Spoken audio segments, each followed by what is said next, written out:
네, 여러분, 길에서 혹은 집 앞에서 보란 듯이 담배를 피우는 청소년들 보시면 어떻게 하십니까? 사실 요즘 아이들 무서워서 피지 말라고 하기가 쉽지 않은데요. 담배 피우는 아이들에게 옳은 말 했다가 그야말로 고통을 당하게 된 가족의 이야기를 한번 짚어볼까 합니다.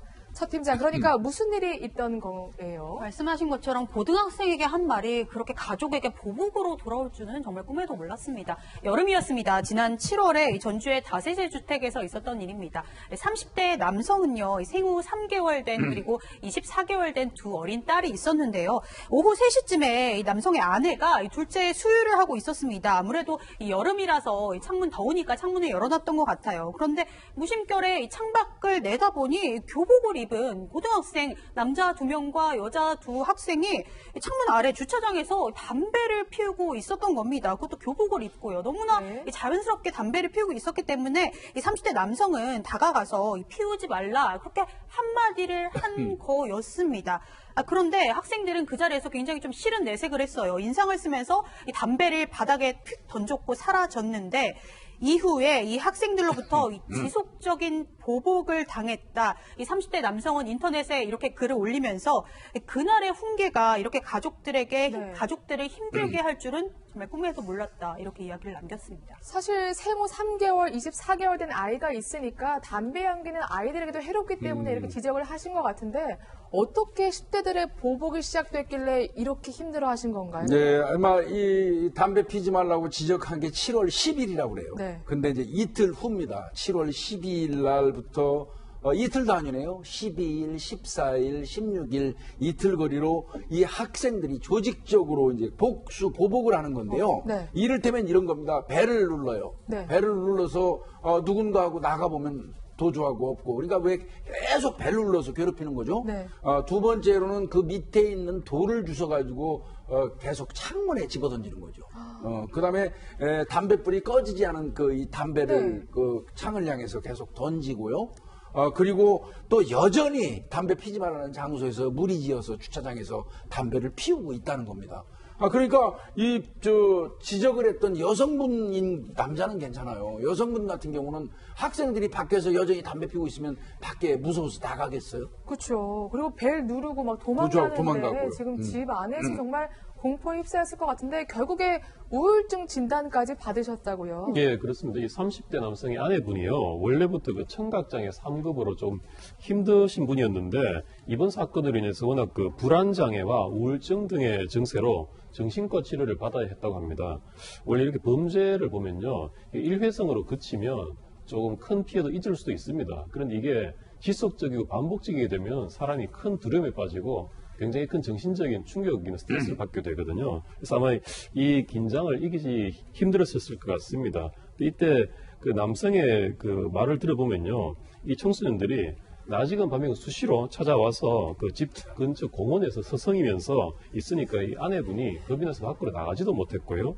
그리고 그 지속적으로 치료를 받으면서 이 남편이 없으면 심지어 그 택배나 우체국 집배원이 오더라도 겁이 나서 문을 열어주지 못했다고 할 정도로 크게 지금 정신적인 충격을 많이 받으신 상태입니다. 네.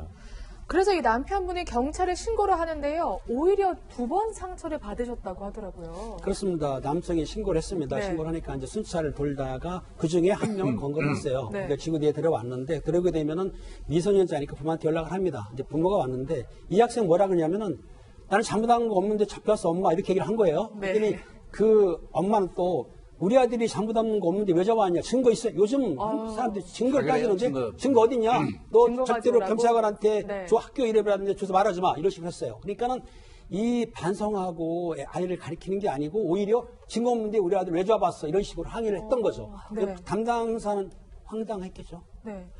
그래서 결국에 남편분이 나서서 CCTV를 직접 확보하기까지 이른다고 하더라고요. 네, 이제 그 얘기 듣고 바로 가서 네. 1층 주차장에 있는 CCTV를 확인을 했습니다. 그 CCTV를 확인했더니 거기에는 이 훈계를 한 그날 이후부터 아이들이 1층 주차장 그 화단에 있는 돌멩이 주워서 저 창에 유리창에 던지는 모습, 그다음에 그 불씨가 꺼지지 않는 담배꽁초 계속 던지는 모습, 네. 배를 누르고 도망가는 거, 이게 고스란히 다 담겨 있는 그렇네요. 거죠. 지금 그러니까 영상을 경찰에 보니까요. 저 내용 같습니다. 네. CCTV를 경찰에 제출을 했습니다. 네.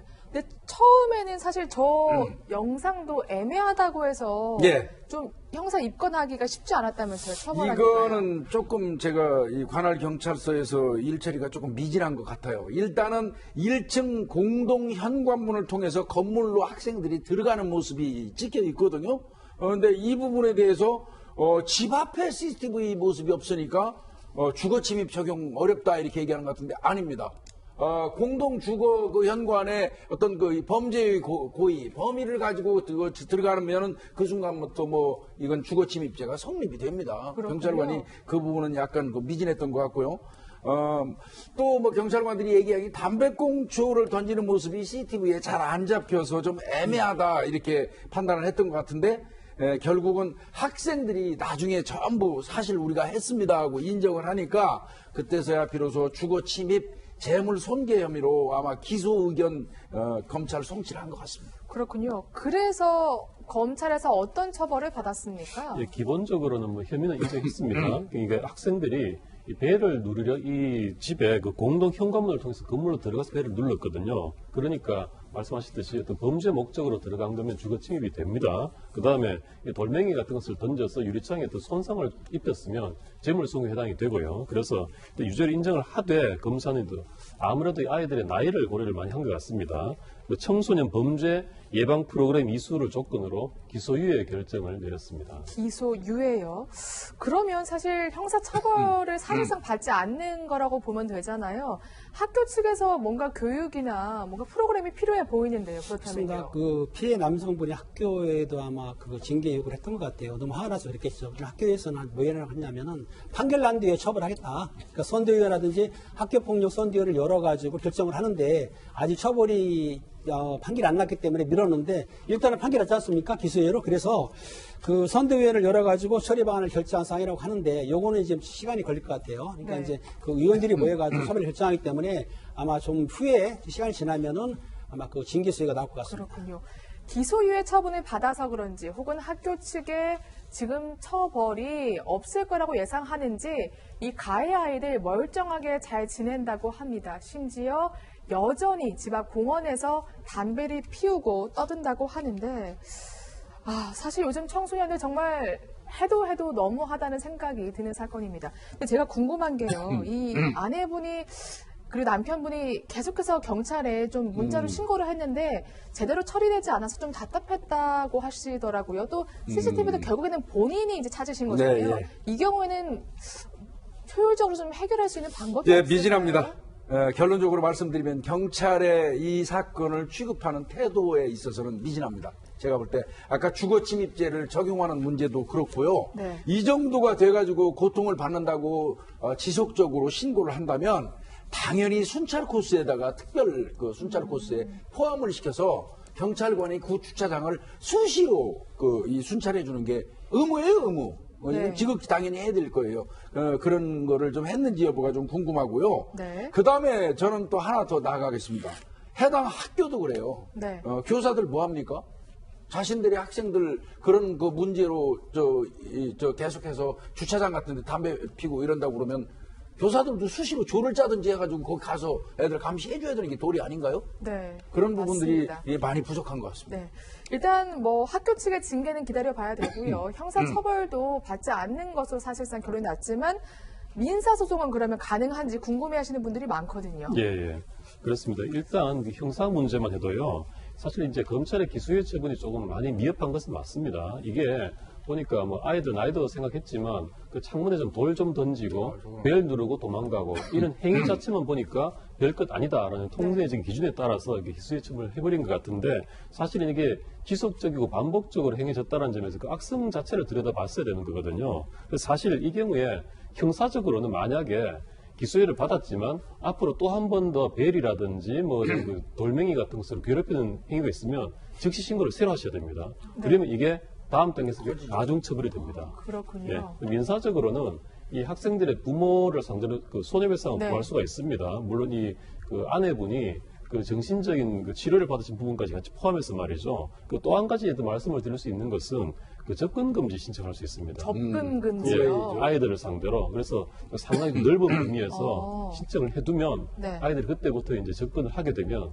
계속적인 민사상 책임이 누적되기 때문에 좀 상당히 유효한 조치가 될 수 있습니다. 접근 금지는 법원에 신청하나요? 경찰에 법원에. 신청하나요? 네, 법원에 신청하고 있습니다. 그렇군요. 여러 가지 팁을 주셨습니다.